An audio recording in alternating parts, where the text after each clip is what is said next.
तो नमस्कार। और सब कैसे हो? बढ़िया? हाँ, सब बढ़िया। चलो बढ़िया। अपने चल रहा था राजस्थान का इतिहास। राजस्थान के इतिहास में अपने चल रहे थे राजस्थान के किसान आंदोलन। राजस्थान के किसान आंदोलन में आज हम पढ़ेंगे बिजोलिया किसान आंदोलन के बारे में। बिजोलिया किसान आंदोलन का प्रथम चरण के बारे में आज जानकारी लेंगे। प्रथम चरण कब हुआ? तो 1897 से 1915 तक चला।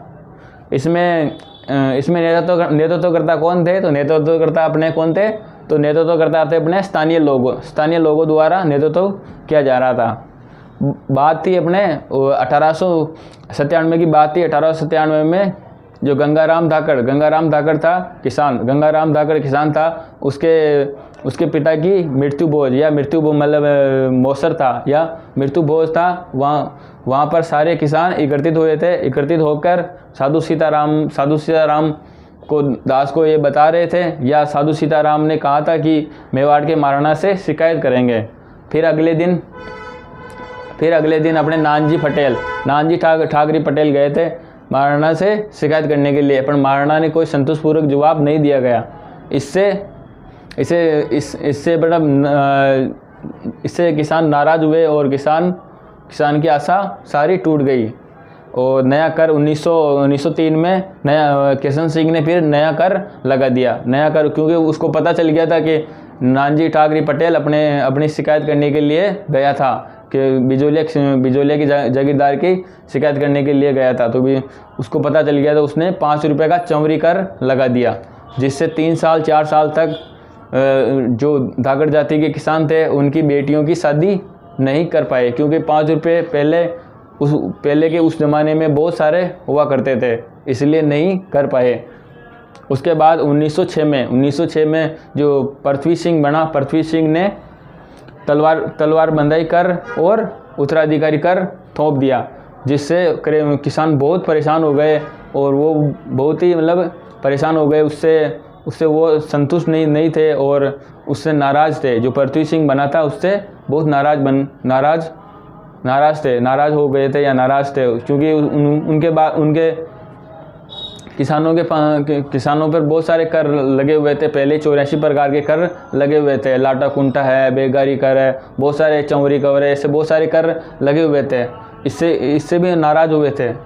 आइए अपन जानकारी लेते हैं। बिजोलिया किसान आंदोलन का प्रथम चरण 1897 से 1915 तक चला। नेतृत्वकर्ता कौन थे? स्थानीय लोग नेतृत्व थे। और 1897 ईस्वी में गिरधारीपुरा गांव में, जो गिरधारीपुरा गांव है, उसमें गंगाराम धाकड़ के मृत्यु भोज, मतलब गंगाराम धाकड़ के पिता की मृत्यु भोज था। गंगाराम धाकड़ था, उनके पिता की मृत्यु भोज था। तो वहाँ पर इकट्ठे हुए थे और साधु सीताराम ने कहा था कि बिजोलिया की जागीरदार थे जो कौन थे? किशन सिंह की शिकायत करेंगे महाराणा से, मेवाड़ के महाराणा से शिकायत करेंगे। फिर अगले दिन नानजी ठाकरे पटेल गए थे मेवाड़ के महाराणा से शिकायत करने के लिए, पर उन्हें कोई संतोषपूर्वक जवाब नहीं दिया गया।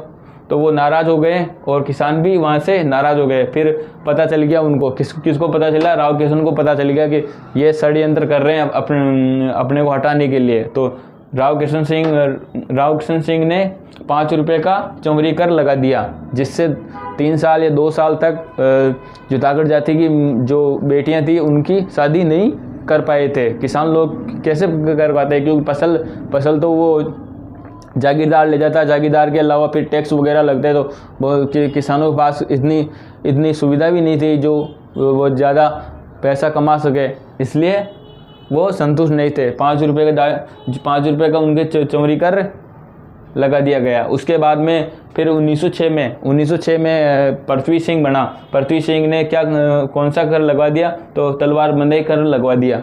तो तलवार बंदाई कर से फिर और वो बोझ हो गया। उनके जो किसानों के बहुत सारा बोझ उत्तराधिकारी कर और तलवार बंदाई कर लगा दिया, जिससे और उनके बोझ हो गया, जिससे वो बहुत सारे नाराज़ हो गए और भड़क गए। तथा 1914 में उनके पुत्र केसरी सिंह बने, जो अपने पृथ्वी सिंह थे। पृथ्वी सिंह के बेटे बने जो केसरी सिंह बने, पर वो अल्प आयु के थे, मतलब उनकी आयु कम थी। तो इससे सारा जो अल्प आयु में बने, इसलिए बिजोलिया की जो जागीर थी, बिजोलिया की जागीर थी वो महाराणा के पास चल गई, महाराणा के पास चल गई, तो महाराणा के पास चल गई थी।